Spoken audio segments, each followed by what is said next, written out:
Së fundmi është deputeti i PDK-s Xhavit Aliti, i cili gjatë luftës me maskë në fytyrë kërcënonte presidentin historik Ibrahim Rugova, është rikthyer edhe një herë me propagandën e tij se gjoja e Ibrahim Rugova ishte ankuar te amerikanët për UÇK-n. Delegacioni i Kosovës në Amerikë, i cili ka propaganduar shumë kundër UÇK-s, kundër Shqipërisë e NATO-s, ky delegacion është përbërë nga Rugova, Surroj dhe Femi Agani. Ne kemi marrë proces verbalin e takimit, në të cilin e kanë akuzuar Fatos Nano si ekstremist që po financonte ekstremistët e Kosovës, ka thënë Aliti, por kundër deklaratës së Xhavit Alitit ka reaguar ashpër analisti dhe njohësi i zhvillimeve në vend, Nexhat Aziri. Është e vështirë të komentosh deklaratat e Xhavit Alitit, një njeriu që është sinonim i krimit dhe korrupsionit, i një njeriu që deklaron hapur se ka miliona euro dhe flet për 2-3 milion, sikur unë të flas për 10 apo 20 euro në një vend të varfër si Kosova, dhe jo vetëm këto, por një njeri mbi të cilin rëndojnë dyshime të mëdha, një njeri që fshirte fytyrën me maskë dhe kërcënonte presidentin Rugova me likuidim në fund të viteve 90, shpreh Aziri. Sipas tij, deklarata kundër Rugovës nga Aliti vjen pasi ky i fundit dëshiron që të marrë vëmendjen e opinionit publik në Kosovë. Deklarata e fundit e Xhavit Alitit kundër Ibrahim Rugovës dhe bashkëpunëtorëve të tij, ai i bën me qëllim për të dalë nga Aresa apo periferia ku është katandisur tani, pa ndikim dhe në sorollatin e tij politik, i pa llogaritur nga askush, dhe me këto gënjeshtra i po kërkon që të marrë vëmendje në opinionin e Kosovës.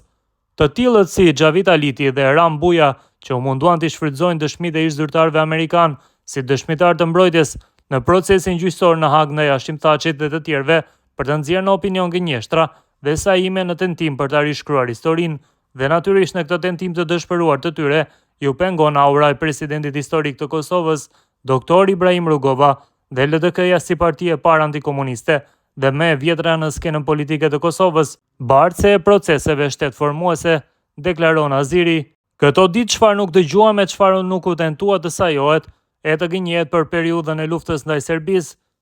sidomos në bashkëpunimin me SBA-n si aleatë tonë, e cila është sponsorizuese e lirisë dhe pavarësisë së Kosovës. Gjoja kontaktet e tyre me presidentin amerikan Clinton e me të tjerë nga administrata amerikane e kohës, por unë bëj një pyetje, si u bë që në vizitën e parë të Clintonit në Kosovë, menjëherë pas përfundimit të luftës, nuk i përmendi asnjëri nga këta protagonistë të mëdhenj, dhe i vetmi që ishte krahati ishte Ibrahim Rugova. Ky është një fakt, pasi kam qenë atë kohë gazetar dhe e kam përcjell këtë ngjarje. Më teja i thotë se mbi Halitin rëndojnë dyshime të mëdha, përfshirë edhe vrasjen e kolonelit Ahmet Krasniqi, vrasja e ndodhur në Tiranë, por edhe më pas në çdo vizitë të presidentit Clinton në Kosovë, edhe kur i drejtoi Kuvendit të Kosovës, ai ndante kujtime për kontakte dhe bashkëpunimin e tij me presidentin historik të Kosovës, doktor Ibrahim Rugovën. Është e habitshme që ky njeri, Xhavit Aliti, nuk u thirr asnjëherë nga institucionet e drejtësisë lidhur me vrasjen e kolonel Ahmet Krasniqit në Tiranë, pasi ekzistojnë dyshime të bazuara dhe jo vetëm,